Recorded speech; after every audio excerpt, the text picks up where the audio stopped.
Hello and welcome to today's webinar presented by Dlubal Software. Today we'll be working in our analysis and design software, RSTAB.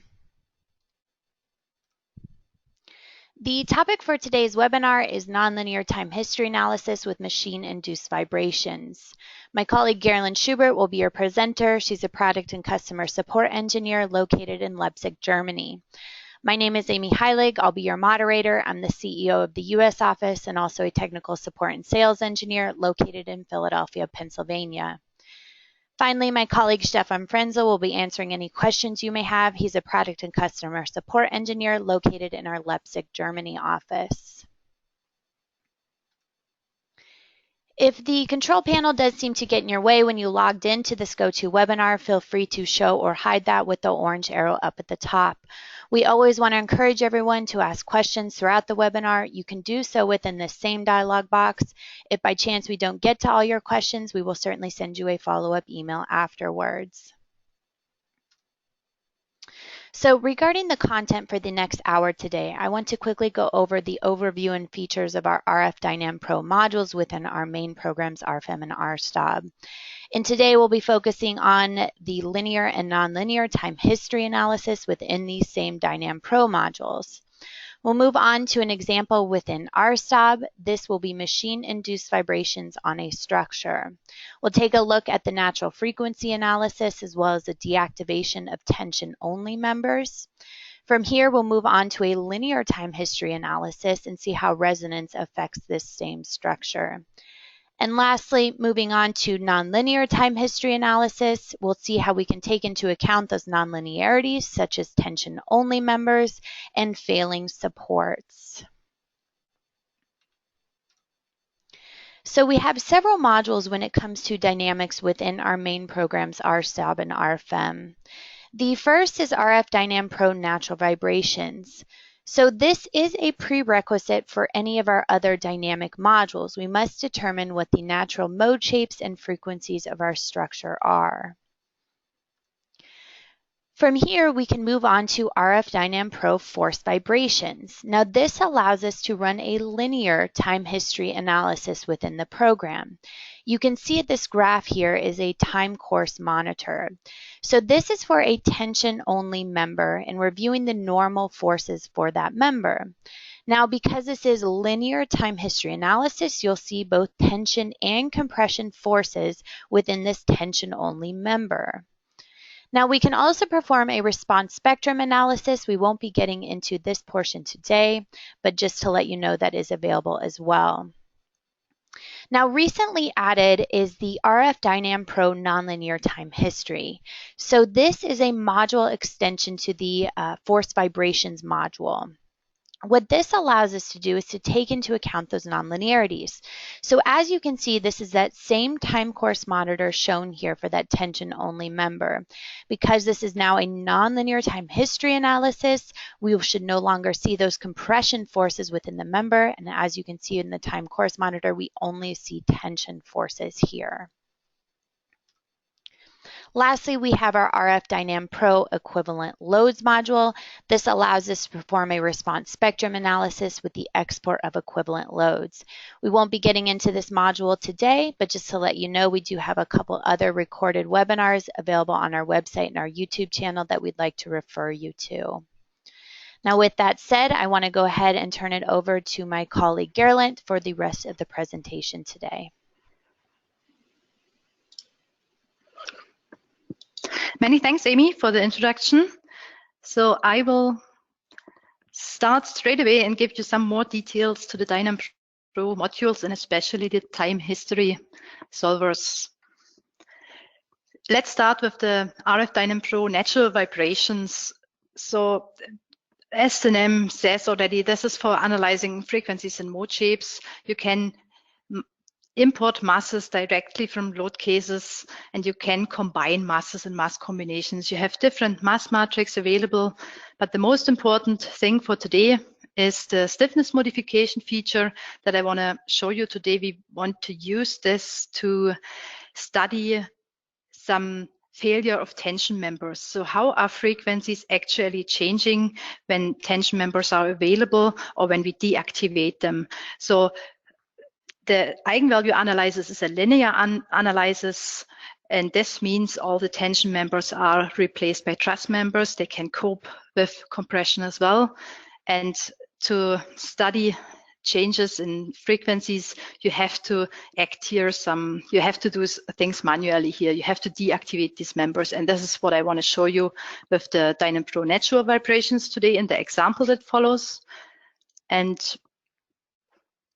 now I want to tell you a few things about the time history analysis. We distinguish in DYNAM Pro between linear time history analysis and nonlinear time history analysis. That's what Amy already explained very well. So the linear analysis neglects structural and geometrically nonlinearities. So, for example, tension members or cables are replaced by truss members, or they are simply ignored. So if you, for example, define a failure of some supports, this is then a fully acting support instead. The linear analysis is a first order analysis, so it considers the small deformation theory. And we have two solvers available, the modal analysis and the implicit Newmark solver, but I go a bit more in detail and explain the solvers in the upcoming slides. The nonlinear time history analysis is in RFEM, a large deformation analysis. In RSTAB, you have both types of analysis available. You can apply the theory of small or large deformations. All nonlinearities that are defined in the model are considered also in the time history analysis. So here again, we have also in RFEM, we have two solvers available, the explicit and the implicit solver. I go in detail to this. And at RSTAB, we have the explicit solver only. We further distinguish between the time history analysis of time diagrams and oscillograms. The time diagrams can be defined as tabulated values as a periodic function, or you can enter a function term directly in an added field. You define loads and load cases to define the location of the excitation. So this makes it very flexible. So you can define nodal member loads, surface loads, or even free or generated loads. So you can excite the structure everywhere, wherever you want. And time diagrams and load cases are then connected together in the dynamic load cases.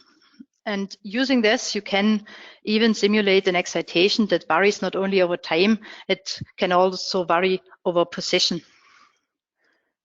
The time history analysis of oscillograms, this is an excitation at supports. And the acceleration time diagrams can be imported from a library of earthquake recordings, or they can be user defined. And we have the multi-point option available for the linear analysis. So the modal analysis, now I concentrate really on RSTAB, DYNAM Pro today. And the modal analysis in RSTAB is based on a decoupled system. So you really need a certain amount of eigenvalues. This is required to ensure the accuracy. And how can you know whether or not you have enough eigenvalues? You can have a look to the effective modal mass factors. And it's also important to compare natural frequencies of your structure and the excitation frequency that you have. DYNAM Pro offers an analytical solution of single degree of freedom systems here. So as you find it in the literature, so you have closed solutions for periodic excitations and a Duhamel integral for arbitrary excitations. The mass matrix and stiffness modifications are taken from the natural vibration case that you defined and assigned. You can define layer stamping values differently for each eigenvalue. We have initial deformations available. And this is very interesting. We offer the steady state response for periodic excitations. This is only available with the modal analysis. So instead of the complete solution of the differential equation, here only the particular solution is provided. And the modal analysis offers a static correction. This means in case there are any missing masses due to not calculated eigenvalues, DYNAM Pro is able to add those in a pseudostatic way. So this is recommended for structures with high frequencies beyond the rigid frequencies. And because for such frequencies, only the steady state response is expected and added to dynamic analysis. So instead of calculating an enormous amount of eigenvalues to reach some amount of activated mass, you can instead use also the static correction feature. Also only available for the modal analysis in RSTAB. The second solver we offer is the implicit NUMAC solver. This is a direct time step integration. So here you do not need any eigenvalues. You do not have to assign natural vibration cases. Instead, you have to ensure a quite small time step. The time step is important for the accuracy of the results. And there is a recommendation that you find in the literature. It's provided here as a formula, so 1/20f, the frequency. And here you need to consider the natural frequencies of your structure and also the frequency of your excitation. Both is important here. The dynamic load cases with direct time integration solvers have their own calculation parameters, and in there the mass matrix and stiffness modifications are defined. So because you do not assign any natural vibration case, you have own calculation parameters for those cases. The direct integration solvers, they require the Rayleigh damping as a structural damping, so you have the Rayleigh coefficients alpha and beta. We discussed today in the example how to convert from Lairs damping values, these are usually the values that you find in the literature, to the Rayleigh coefficients. So also offered as the initial deformation, but as I said, the steady state and the static correction is not available for this solver. So now the nonlinear solver. This is also a direct time step integration scheme, so eigenvalues are not required and natural vibration cases are not assigned. All the nonlinearities that are available in RSTAB and that you defined in your model are considered in the nonlinear time history analysis. So you have in the global calculation parameters, you get an overview about all the nonlinearities that are available in the main program. And depending when you have defined them in your model, the checkboxes are active, and otherwise they are deactivated. So, and we go into detail here. We have several member types that are nonlinear. These are the tension only, compression only member types, buckling, and cable. Then you can define member nonlinearities for each type of member, a beam, for example. So you can define plastic hinge options or some yielding or failure. You can also define nonlinearities for supports. So you can define several conditions. You can define frictions, or a quite flexible one is the diagram or partial activity. And similar, these things are available for hinges, for release conditions. In RSTAB, we have also the foundation of members that can be inactive, also it fails if negative or positive contact stresses are available. RSTAB considers small or large deformations, so you can apply both theories.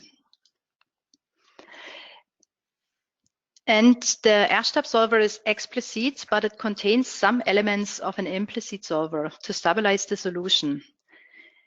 In the linear case, the calculation is stable independent of the time step, but RSTAB automatically determines the time step that is needed for calculation, and it uses the omega max. This is a frequency, a maximum frequencies. You can change this value in the detail setting of DYNAM, but the default value is quite okay. So this is just if you really think you need a smaller time step, but the automatic option here in RSTAB is working very well.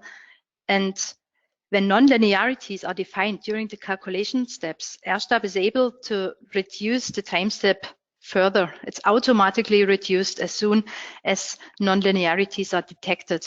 And RSTAB does not use a constant time step. Instead, the time step is optimized during the calculation steps. So you do not provide any time step for calculation in case of the explicit solver. RSTAB is doing this automatically. As with all the other time integration solvers, you define the mass matrix and you have the stiffness modifications available, and you can, it's again the Rayleigh coefficient that are used, and you can also define initial deformations. So the user interface of linear and nonlinear time history analysis is basically the same. It's just the solver that is added when you have the add-on module nonlinear time history. I just want to quickly discuss the differences to RFM. In RFM, we offer two solvers for the nonlinear time history analysis. We have the implicit Newmark solver and the explicit solver. RFM offers the large deformation analysis, and the explicit solver is best for short time excitations. So for example, impulse or explosions. And it's a conditionally stable process. So the time step needs to be smaller than the stable time increment. And this stability limit is determined with the smallest finite element length. And here the formula is provided, but the omega max is not known by RFM itself. So it's approximated with the smallest finite element length. This is the automatic time step evaluation, but you are allowed, and it's often required in RFM, to determine an even smaller time step, to define an even smaller time step manually. The explicit solver in RFM has some restrictions. It's only working for a diagonal mass matrix and also for a diagonal damping matrix. And for the damping matrix, this means you can only define alpha damping. The beta needs to be 0. These are restrictions, but RFM is far more complex. It has more non-linearities available than RSTAB, obviously. It's a finite element program, and RSTAB is a truss analysis software. The implicit solver is unconditionally stable, independent of the time step, but still it's very important to use small enough time steps to determine accurate results. And I recommend in RFM always to do a convergence study for the time step. So let's go to the example. I think that's enough for all the theory and solver difference. So let's jump over to RSTAB directly, and that's the structure we are looking at. Some of you might know it. It's the example that we have in the manual. Here we perform a linear time history analysis, and today we will do some different case studies and perform also nonlinear time history analysis. So that's a simple steel structure. I have defined some tension members here. So the bracings are tension members, and the machines are sitting here in the openings. So I've defined two load cases, the self-weight of the structure and the self-weight of the machines. And here you see where the machines are based. So I've defined just the loads arising from the machines. I did not model the machines itself. And these are member loads that I've defined here. So let's get started with DYNAM Pro. First of all, we want to perform a natural vibration analysis. And therefore, I also want to combine some masses. Later on, we also activate the linear time history analysis of time diagrams and the nonlinear time history analysis. But we go through it step by step and start with the natural vibration analysis. So I'm going to define a mass case.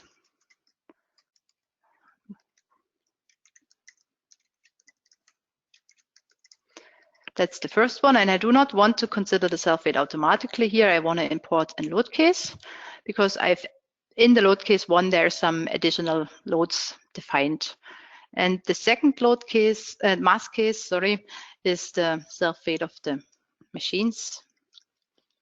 And here I want to import the load case 2. On the right-hand side, you always get a summary of what masses you imported, and this is nice, and you can double check if it's the masses you expect. In the mass combinations, we combine the two mass cases, and you can just add all mass cases, and they jump over to the right, and this is then the combination, so all the complete self-weight. So when I use factors of 1, this is automatically done because I've chosen a mass case type permanent here. There are some other mass case types available, and the combination factors are then adjusted in accordance to the Eurocode 8, part 1. Natural vibration case. So to emphasize this again, it's a linear eigenvalue analysis. So our tension members will be replaced by trusses. So I give it that name just that we keep in mind. And I want to analyze, I want to have a look to the first 10 eigenvalues. I would not actually need to calculate the eigenvalues because I'm going to use direct time history solvers. So they do not require any eigenvalues, but it's very important to understand the structure. You have to know the dominant eigenvalues of your structure, and also you have to study cases of resonance. And that's why it's very important to always calculate your eigenvalues. It's the basic. So I want to import the mass combination that we have defined. Let the masses act in all directions. And today we are going to use the diagonal matrix. I've double-checked the consistent matrix in advance, but there's not much difference in this simple example here. So we are going to use the diagonal matrix. So everything else, we keep it as it is. Later on, we will use the stiffness modification feature, as I have mentioned in the introduction. So that's all for the natural vibration analysis, and I'm going to calculate this. And now we have the graphics of we see the mode shapes, and we have the tables, and the results are all available down here. At the moment, we have only one case calculated, the natural vibration case 1, and you can switch between the several mode shapes, either here with the drop-down, or you can just click in the table, and the graphic is automatically updating. So let's have a look. We have the eigenvalue number 1. It's 1.2 Hertz. And this is obviously, when we just look to the graphic, and mode shape acting in the Y direction. We can also double check this by looking in the effective modal mass factor table. And you have here the effective modal mass factors. And here you see the mode shape 1 activates 72% mass only in the Y direction. So this is definitely, this is a dominant mode shape in the Y direction. Then there are a few more eigenvalues in the Y direction, but all not as important. This one is a little bit important, 18% mass, but this is clearly the dominant one. And in the X direction it's even more clear. We have the eigenvalue number 6, which activates 89% mass in the X direction. So let's have a look to the frequencies again. So we have 1.2 Hertz in the Y direction and 3.9 Hertz in the X direction. These are our two dominant eigenfrequencies when we consider the structure completely linear. So all the 4 tension only members can cope also with compression. So we go ahead studying this linear. So now we did a linear natural vibration analysis, and I'm going to show you first the linear time history analysis, and we want to excite the structure with time diagrams. So I'm activating the time diagrams, and you see now 2 more tabs appearing here, the time diagrams in the dynamic load cases. In the time diagrams, we want to define periodic excitations today. And in the dynamic load case, here is the place where you combine load cases with time diagrams. And I'm going back to the slides, and I want to discuss the machine-induced vibration. So we have to talk about the excitation first before I enter all the data in here. Otherwise, you might not understand what I'm actually doing. So I'm going to the slides, and there are many different types of machine-induced vibrations, of course. We look into a rotation of an unbalanced mass today. The unbalanced mass is rotating with 235 rounds per minute.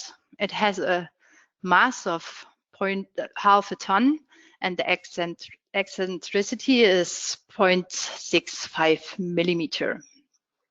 So we can calculate the excitation frequency. That's just a simple unit conversion from rounds per minute into radians per second or into hertz. So we have an excitation frequency of 3.9 hertz. So, and everyone who have just listened to the natural frequencies, and I have chosen the excitation in a way that we definitely will have a case of resonance today when we study the structure linear. So we had a dominant natural frequency in the X direction of 3.9 Hertz, and we have also an excitation frequency with the same value. The radial forces are calculated with the given formula here, and we have 179 Newton. And to explain you now the connection between the time diagrams and the actually rotating of our unbalanced mass, these are the time diagrams that we are going to define in DYNAM. So we will enter the frequency here, the 24 radians per second. The vertical component will have a shift of 0. So it starts, it's a sinus function, and we have a multiplier here, which is 1.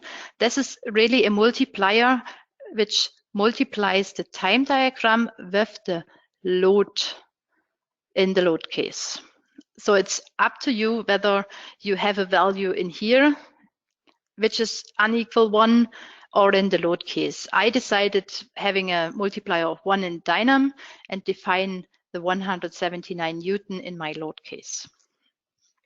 The horizontal component is just shifted by a quarter circle. So it's the same, the frequency is the same. I've entered a shift here and I have the same multiplier. And now, what does it actually mean? So we will define horizontal forces and vertical forces in load cases. And we will connect these to the two time diagrams. When we look to the time which is equal to 0, the vertical component will be 0 and the horizontal component will be fully available. And this is indeed the case. We have a horizontal force and no vertical component. Going ahead to the next step, we have now a full vertical load and a 0 horizontal component. So this is indeed the case. And all the stages in between, so because the mass is going around the circle and the radial force as well, so all the cases in between are now covered by our time diagrams. We can go ahead, look to the other cases. Here we have a negative horizontal component and a 0 vertical component. And at the bottom of the circle, we have a negative vertical component and a 0 horizontal component, and so on, rotating along. So we are going back to RSTAB and defining this in the program. So we have to define load cases first. So I close the DYNAM Pro module. I go to the Edit Load Cases and Combinations dialog. The button was up here. And I am going to define a new load case, which is the radial force vertical. And I'm going to define some member loads acting in the global Z direction, so vertically, and the 179 Newton that we have seen in the slides. I want to apply this to the members around the openings here, and these are 4 members, each 2 meters long. So I divide the 179 by 8, and this makes 24.6 Newton per meter. And I'm just selecting now the members in the graphic, and the same down here.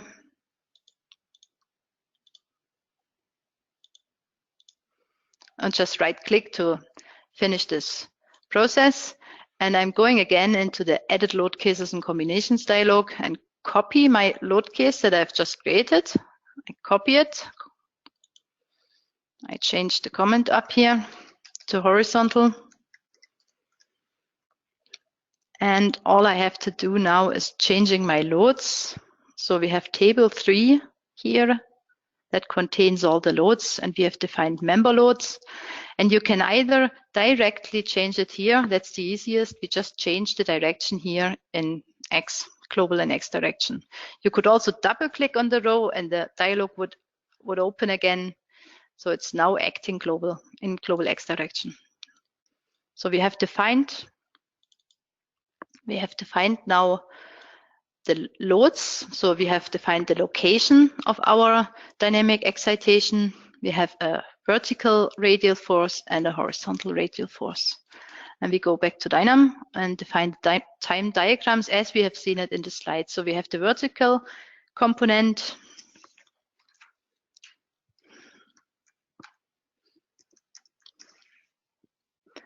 That's vertical.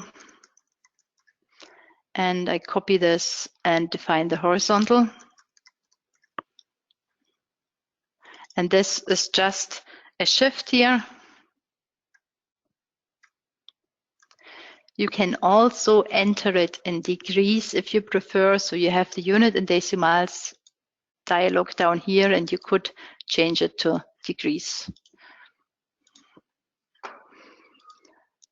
So that's the shift by the quarter circle. And now we are going to connect them both. So the radial force in vertical direction comes together with the vertical time diagram, and the radial force in horizontal direction comes together with the horizontal time diagram.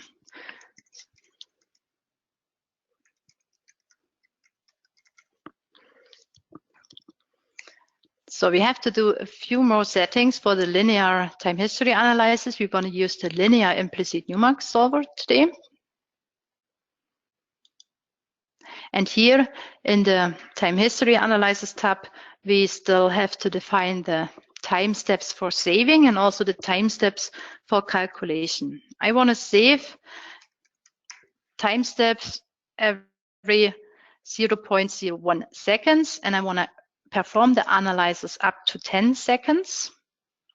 And here the implicit solvers, they can determine the time step automatically, but here the time diagrams are used because DYNAM Pro does not know anything about the eigenvalues right now because we did not assign any natural vibration case.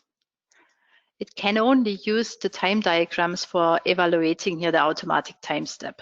So it really depends on your example. In our case, this would be okay, but when you have natural frequencies of the structure that are larger than your excitation frequencies, you definitely have to do it manually. And this is basically just the formula that you have seen in the slides earlier, 1/20f frequency. And when I calculate this, I end up with this time step. It's even smaller because I have defined my save time step this way. The save time step is just, this is just for a smooth curve later on. So if you want to have a smooth graph, a time course graph, then you have to reduce the time steps here. If you do not need this, then you can increase the time steps because this saves, of course, memory and calculation time, because also the saving takes some time. Okay, calculation parameters. We want to import the mass combinations. We want to let the masses act in all directions. And here we do not consider any stiffness modifications.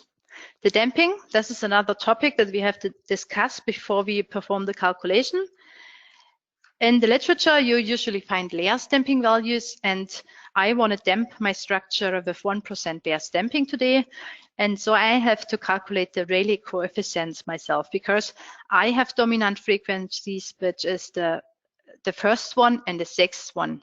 So I have really to calculate alpha and beta myself. And this is not very complicated. We are just going to see this and double check this in the slides. So our dominant frequencies, we discussed this already. We have 1.2 Hertz and 3.9 Hertz in the Y and in the X direction. And layers damping and Rayleigh coefficients are connected with this formula.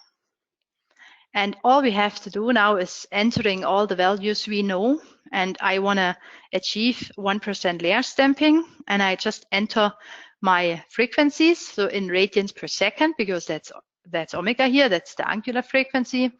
And so I end up with two equations and two unknowns. That's a system of equations which you can easily solve. And what you get is it's the solid black line here. That's the Rayleigh damping containing alpha and beta. So I've calculated now an alpha of 0.12 and beta is 6.2 10⁻⁴. And you see the green lines show the dominant frequencies of our structure. So you see I have adjusted alpha and beta that way that we have exactly 1% layers damping for the frequencies that we really want to damp that way, because these are the dominant frequencies. And the nature of the Rayleigh damping is that it does not damp the frequencies all equal. the damping is different for each frequency. And the dashed and the dashed dot line, these are just for illustration. So it's the dashed one is here alpha is set to 0, and the dashed dotted line is here beta to 0. It's just that's the graph you usually find also in the literature. If we have now frequencies between the two, they are lower damped, and if you have frequencies lower or higher than the 24 radians per second, then they are slightly overdamped. Okay, back to the RSTAB. We enter our values that we have just calculated. So we have 0.11686 for alpha, and we have 6.1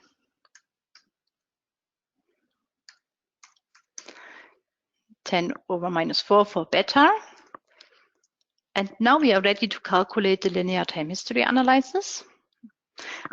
Stop. I wanted to create a result combination just to show you that this is possible. So you can generate load cases for single time steps, result of single time steps, and you can create a result combination which gives you maximum and minimum results, so an envelope over the whole analysis time. And it's exported to the main program and can be used then further for designer. So I calculate this. And now that's the dynamic envelope that we just see. I increase the tables a bit. You have now two cases available here, the natural vibration case 1 that we had earlier, and the dynamic load case 1. And here in the right drop down, you have results of all single time steps, and you have the dynamic envelope. Most important is the time course monitor, which is accessible here. So I open this in an extra window, and now this is interactive, so you can click on a node in the structure, and the time course monitor jumps to this node and shows the results. Now we look at the displacement in X direction, and the curve clearly shows that we have a resonance here. So the results are increasing over time. This only happens when a resonance occurs. So our natural frequency of the structure is identical, nearly identical to the excitation frequency, and this leads to a resonance. So this is something we really have to avoid, and we have to change something here. But remember, we did a linear analysis so far. That's not what the structure is in reality. So when we have a look to the tension only member, I have to switch to the normal force and display position. So here you see it's a tension only member, but it has tension and compression forces in it, and they are increasing because of the resonance. So how can we, the first question is, how are the frequencies changing when tension members are not available, when they fail? How can we do this? How can we analyze this in RSTAB? So, and I've already mentioned the stiffness modification option that we have in the DYNAM module, and therefore we have to define a load case first. And I want to define a load case without any loads. It's basically an empty load case. It's just to deactivate some members. So I deactivate tension members in this load case in the plus X direction. And you find this option here. You select modify stiffness. Then another tab appears, and in here you have deactivate members. So we can pick them graphically, and let's have a look again to the natural vibration case, and let's have a look again to our mode shape in the X direction. That's the dominant mode shape in the X direction. And when we look now to this deformation state, we can clearly see which members are failing. This tension member and this tension member shouldn't be available when we have this deformation state. So I'm going to deactivate them in an empty load case so far. Okay, now we go back to DYNAM Pro. And in here, in the natural vibration cases, I have the feature stiffness modifications and can import here load cases. I can import axial forces, I can import failing members, stiffness modifications, and also deactivated members. I'm going to copy the natural vibration case. And now this is the case that we study of failure of tension members. In plus X direction, you could have several natural vibration cases here and study different cases depending on the complexity of your structure. In our case, it's quite clear, but I could also consider the minus X direction. So here in the webinar today, we consider only one direction. I import here the load case 5. And I really didn't want to have any loads in the load case because this feature also imports axial forces. So it imports a geometric stiffness matrix. And if you do not want to have the influence of any normal forces, then you should create an empty load case and just for the purpose to deactivate some members. So I calculate the natural vibration case 2, and we will see how the frequencies are changing when the tension members are not available anymore in this direction. So we still see the 1.2 Hertz that we had before. This is our frequency in the Y direction. This stays unchanged, and it should be because we didn't change anything in this direction. And we have now here a different frequency number 1. And this is now clearly our eigenvalue in the X direction. Let's have a look to the effective modal mass factors. We still see the 72% in the Y direction, unchanged compared to the original. And we have now new and dominant eigenvalue, which activates 83% of mass. And this is now a changed frequency. So we have only 1.1 Hertz now in the X direction. It moved back from 3.9 down to 1.1. So this is nice because we do not expect any resonance here. So it's really worth to consider the structure with nonlinearities. So it's important to consider the tension members. We go back to the DYNAM and perform now a nonlinear time history analysis. There's not really much to do. We just have to activate nonlinear time history in the general tab. And we again want to excite the structure with time diagrams. And the user interface stays the same. So we still have the time diagrams and we can use them, we reuse them, and we have the dynamic load cases. And all that's new is now that the Explicit Solver is active. We are allowed to select it now. So I'm going to copy this case, and rename it to non-linear. And I'm choosing the Explicit Solver. And also here in these tabs, the user interface is the same. So here's the connection between load cases and time diagrams. The only thing that's missing is here the time step for calculation. As I explained in the introduction, RSTAB is data mining the time step automatically, and it's doing this very well. And you would have here the details. You have a frequency limit here, maximum natural frequency. And just in case you really think you have to use a smaller time step, you can increase the frequency to do so. But usually it works very well. So yeah, because as I said in the introduction, RSTAB reduces the time step further as soon as nonlinearities are detected. So it's not using a constant time step, it's optimizing the time step during calculation. The calculation parameters stay just the same. These mass direction checkboxes are now inactive because the Explicit Solver requires masses in all directions. So it's not allowed to apply masses only in X direction. And we are going to perform a large deformation analysis.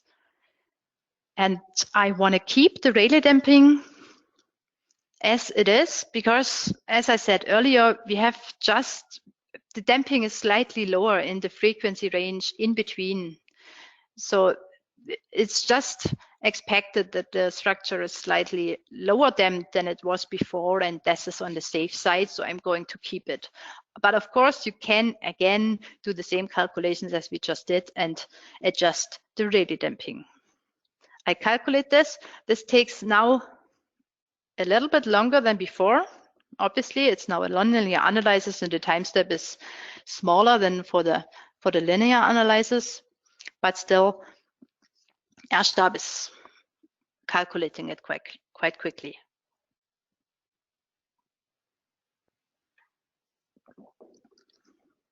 So once the calculation is done, we again have a look to the same node and look to the displacement. So I open another case is added here now. We have 2 natural vibration cases and we have 2 dynamic load cases now here in the drop-down list. We are going to look to the dynamic load case 2. And I want to again double check the time course monitor and check the node that we have seen earlier. Clearly, there's no resonance anymore. So this is what we expected. The frequencies do not match anymore. And in between, we double check the tension member, tension only member. And indeed, it's now only having tension in it, and it fails quite often. It's getting reactivated and so on. Back to the node and the displacement in X direction. So this is the displacement. More important when you consider dynamics and vibrations is the acceleration and the velocity. So let's have a look to the accelerations in X direction. We have the root mean square value available down here, and we can have a look to it up to 10 seconds. So we have a mean value of 52 millimeter per square seconds. And when we have a look to the velocities, they're disappeared. No, here they are. Velocities we have in the root mean square value is 1.8 millimeter per second. We have some higher peak values, but the mean values are important. This is okay regarding some limits that are available. When you look in the literature, you find some limits that are coming from us. So these are some human perceptions of vibrations. It could be that you have to reduce the limits even further, dependent on the machines or measuring devices that are in place. So machines or measuring devices are usually far more sensitive than we humans are. So we have limits of accelerations in black. So, and still okay is unpleasant. So this is it shouldn't be any more, at least when we look to the mean values. And so we have 1.3% of G. So this is then approximately 130 millimeter per square second would be okay as a limit of acceleration. And in red, you see the limits of velocities. And here you should have no more than 2 millimeters per second. And back to the example, this is what we fulfill. So we are below the 2 millimeters for velocities, and we are also below the 130 for accelerations in X. So due to the nonlinear consideration and due to the fact that there's no resonance occurring anymore. So this was the case tension members that I wanted to show you. And we now want to have a look to a second type of nonlinearity. I want to show you a failure of support. So we study a case of damage. So when I go onto this support, I can create a new type of support. And just imagine it's broken in the horizontal direction completely, so cannot take any force in the horizontal direction anymore, and it can just take pressure, but no uplifting forces anymore. So when I can have a nonlinearity defined here, failure all if negative P set. So the support turns blue. This means there is a nonlinearity defined. All the results obviously are deleted. And when we now go back to DYNAM Pro, I just want to deactivate the natural vibrations do not have to calculate them anymore. And I want to show you this option. When you deactivate it here, it deletes all your natural vibration cases. And I could do the same with the linear time history analysis because I do not want to perform it anymore. I do not want to recalculate it. But there is another option that I want to show you. You can have DLC linear analysis. You can clear this checkbox to solve here on the right-hand side, or you can use your right mouse button and you have some more options here. And you can also here set not to solve, which means it won't be calculated when I press OK or calculate now. In the nonlinear analysis case, I just want to reduce the maximum time, 2, and everything else stays the same. I even want to keep now the Rayleigh damping the same. Okay, and calculate, and then we have a look to the results and check if the results are plausible or not. So again, the cases reduces, of course. There's only the DLC2 available now, and I want to have a look to the time course monitor and look to the support nodes and look. PX and PY are obviously 0 because the degree of freedom it's free movable in these directions, and the support force PZ, it's node 14. We see now 3 peaks, so the support is still active. It's still working up to 0.14 seconds. Then it fails. Then it's shortly reactivated. There's a peak at about 0.35 seconds and another small peak here at 0.6 seconds. Let's double check this and have a look to the deformations. When you click on the node, it jumps over to nodes. You can now just here have the displacement set. It's node number 14. And we can see the same behavior. So as long as the support is active, we don't have any deformations. So this is up to 0.14 seconds. Then we have, of course, some deformations because the support failed. There was another little peak here at 0.35, so no deformation here. And another little peak was here shortly before the 0.6. So again, the deformation is 0. And then the structure is drifting away. All the forces are relocated. And it really comes to some failure. You can also animate this. We have some animation available. So another window pops up, and I want to have to decrease here the scaling factor so that we can see something here. So this is a very large deformation scaling factor now here. And when I click to play, you see the graphic, the main graphic moving. You see the line going through the time course monitor. So it's acting all together, and you can really see the structure moving away here. Okay, so it's drifting. Now it starts drifting away. Okay, so this is just the last feature I wanted to show you. Now that's me done with the example today in RSTAB. Just quickly back once more to the slides, just to give you some literature hints. That the first one is in German, but I'm sure there are some in English as well, where you find some hints to acceleration and velocity limits, and also some hints for excitations, machine-induced vibrations.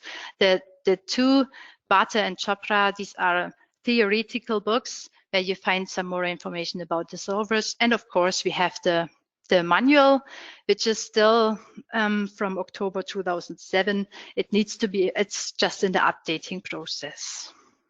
So I thank you very much for your attention. I hope it was helpful. And I hand the screen now back to my colleague, Amy. So thank you very much for your attention. Bye-bye. Thank you, Gerlinde. So I know that was quite a bit of information within the last hour. We always want to encourage you to visit our website at dlubal.com to learn more about dynamic analysis, our modules, and any other capabilities within RFM and RSTAB. As I mentioned before, we have several other additional recorded dynamic webinars available also through the website and on our YouTube channel. And lastly, we have other resources available, such as frequently asked questions. We have our knowledge base, which will include tips and tricks and other technical articles, videos, newsletters, and much more. I did also want to mention that we have several upcoming events and conferences. A few are listed here on the screen. You can find those on our website. If you will be in the area for any of these events, we encourage you to come and visit us so that we can meet you in person. Our email for our German office is info@dlubal.com. Again, that's info, I-N-F-O, @dlubal.com. Our phone number is +49 9673 92030. If you have any questions or comments about today's presentation or anything else regarding our software, feel free to send us an email or to give us a quick call, and we will be happy to help further. With that said, we want to thank you for attending today's presentation, and as always, we hope to see you at the next webinar. Thank you.